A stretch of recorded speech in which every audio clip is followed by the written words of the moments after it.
2005 চনৰ নতুন ভোটাৰ তালিকা আহি গ'ল।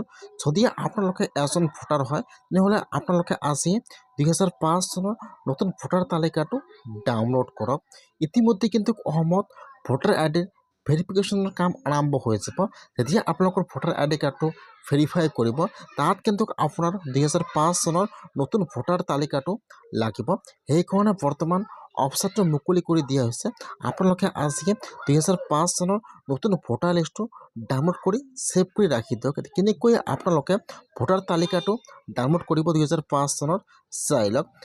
এতিয়া আপোনালোকে ফাৰ্ষ্ট আপোনাৰ মোবাইলত যিকোনো এটা ব্ৰাউজাৰ অ'পেন কৰি ল'ব। আপোনালোকে ইয়াত ভোটাৰ লিষ্ট ডাউনলোড লিখি চাৰ্চ কৰি দিব।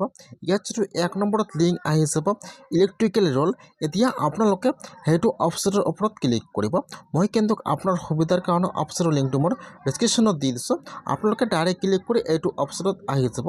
তাৰপিছত ইয়াত হোম পেজ অ'পেন হৈ যাব এনেকুৱাকৈ।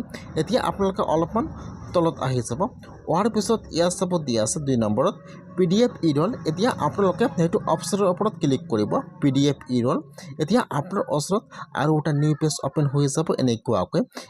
ইয়াত চাই ল'ব যে ইয়াত আপোনাৰ ষ্টেট নাম কোনটো হয়। ইয়াত যিটো আপোনাৰ ষ্টেট নাম হয় এতিয়া আপোনালোকে আপোনাৰ ষ্টেট নামৰ ওপৰত ক্লিক কৰিব। ইয়াত চাব 3 নম্বৰত দিয়া আছে আছাম। এতিয়া আপোনালোকে আছামৰ ওপৰত ক্লিক কৰিব। এতিয়া আপোনাৰ ওচৰত আৰু এটা নিউ পেজ আহি যাব এনেকুৱাকৈ। ইয়াত চাব 3 নম্বৰত দিয়া আছে PDF ইলেক্ট্ৰিকেল ৰোল। এতিয়া আপোনালোকে এইটো 3 নম্বৰ অপশ্যনৰ ওপৰত ক্লিক কৰিব। PDFৰ ওপৰত ক্লিক কৰিব। এতিয়া কিন্তু আপোনাৰ ওচৰত আৰু এটা নিউ পেজ অ'পেন হৈ যাব এনেকুৱাকৈ। এতিয়া আপোনালোকে অলপমান তলত আহি যাব। অহাৰ পিছত এতিয়া আপোনালোকে ইয়াত চাব 2 নম্বৰত দিয়া আছে। ইয়াত চাব 2 নম্বৰত দিয়া আছে PDF electoral roll for the year 2005। এতিয়া আপোনালোকে ইয়াৰ পৰা 2 নম্বৰ অপশ্যনৰ ওপৰত ক্লিক কৰিব। এতিয়া আপোনাৰ ওচৰত আৰু এটা নিউ পেজ অ'পেন হৈ যাব এনেকুৱাকৈ। তলত আহি যাব ইয়াত চিলেক্ট ডিষ্ট্ৰিক্ট চিলেক্টত ক্লিক কৰিব। ইয়াত আপোনাৰ ডিষ্ট্ৰিক্টৰ নাম আহি যাব। এতিয়া আপোনালোকে ইয়াত চাই ল'ব যে ইয়াত আপোনাৰ ডিষ্ট্ৰিক্টৰ নাম কোনটো হয়। ইয়াত যিটো আপোনাৰ ডিষ্ট্ৰিক্টৰ নাম হয় এতিয়া আপোনালোকে ফাৰ্ষ্ট ইয়াত আপোনাৰ ডিষ্ট্ৰিক্টৰ নামটো চিলেক্ট কৰি লৈ ল'ব। তাৰপিছত ইয়াত আহি যাব আপোনাৰ এছেম্বলিৰ নাম চিলেক্টত ক্লিক কৰিব।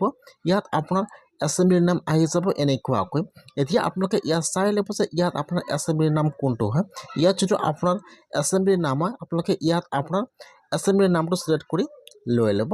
যদি নাজানে আপোনাৰ আইডি কাৰ্ডৰ পিছফালে যাব তাত আপোনাৰ এছেম্বলিৰ নাম দিয়া আছে। এতিয়া আপোনালোকে ইয়াত আপোনাৰ এছেম্বলিৰ নামটো ইয়াত চাই চিলেক্ট কৰি লৈ ল'ব। এতিয়া ইয়াত আহি যাব আপোনাৰ পলিং চেণ্টাৰৰ নাম। এতিয়া আপোনালোকৰ যিটো চেণ্টাৰত ভোট হয় বা যিটো স্কুল বা কলেজৰ নাম আছে আপোনালোকে ইয়াত চেক কৰিব এনেকুৱাকৈ। এতিয়া আপোনালোকে ইয়াত চাই ল'ব যে ইয়াত আপোনাৰ চেণ্টাৰৰ নাম কোনটো হয়। আপোনাৰ আইডি কাৰ্ডৰ পিছফালে চাব তাত যিটো আপোনালোকৰ চেণ্টাৰত ভোট হয় তাত কিন্তু আপোনালোকৰ চেণ্টাৰৰ নামটো আপোনাৰ ভোটাৰ আইডি কাৰ্ডৰ পিছফালে দিয়া আছে। এতিয়া আপোনালোকে আপোনাৰ আইডি কাৰ্ডৰ পিছফালে চাই ইয়াত যিটো আপোনাৰ চেণ্টাৰৰ নাম হয় ইয়াত আহি যাব এনেকুৱাকৈ। এতিয়া আপোনালোকে ইয়াত চাই ল'ব যে ইয়াত আপোনাৰ চেণ্টাৰৰ নাম কোনটো হয়। ইয়াত যিটো আপোনাৰ চেণ্টাৰৰ নাম হয় ইয়াত চাই ল'ব। তাৰপিছত আপোনালোকে PDFৰ ওপৰত ক্লিক কৰিব ভিউ PDF। এতিয়া কিন্তু আপোনাৰ ওচৰত লিষ্টটো অ'পেন হৈ যাব এনেকুৱাকৈ। এইটো হৈছে 2005 চনৰ ভোটাৰ লিষ্ট হয়। এতিয়া আপোনালোকে ইয়াত চাই ল'ব যে ইয়াত আপোনাৰ ফাদাৰ্ছ নাম মাদাৰ্ছ নাম বা আপোনালোকৰ কাৰ নাম আছে আপোনালোকে ইয়াত চেক কৰিব। এতিয়া কিন্তু অতি সোনকালে ভোটাৰ আইডি কাৰ্ডৰ ভেৰিফিকেশ্যন আৰম্ভ হৈ যাব। যেতিয়া ভেৰিফাই আৰম্ভ হৈ যাব তেতিয়া কিন্তু আপোনালোকৰ সেইটো ভোটাৰ লিষ্টৰ প্ৰয়োজন হ'ব। বৰ্তমান যিহেতু অপশ্যনটো মুকলি কৰি দি দিছে সেইকাৰণে আপোনালোকে আজিয়ে 2005 চনৰ ভোটাৰ লিষ্টটো ডাউনলোড কৰি ৰাখি দিয়ক।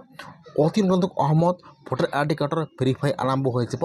তাৰপিছত আপোনালোকৰ সেইটো ভোটাৰ লিষ্টৰ প্ৰয়োজন হ'ব বা আপোনালোকৰ ভোটাৰ লিষ্টটো লাগিব। সেইকাৰণে আপোনালোকে আজি এনেকুৱাকৈ ডাউনলোড কৰক নতুন ভোটাৰ লিষ্টটো আপোনালোকৰ নিজৰ মোবাইলৰ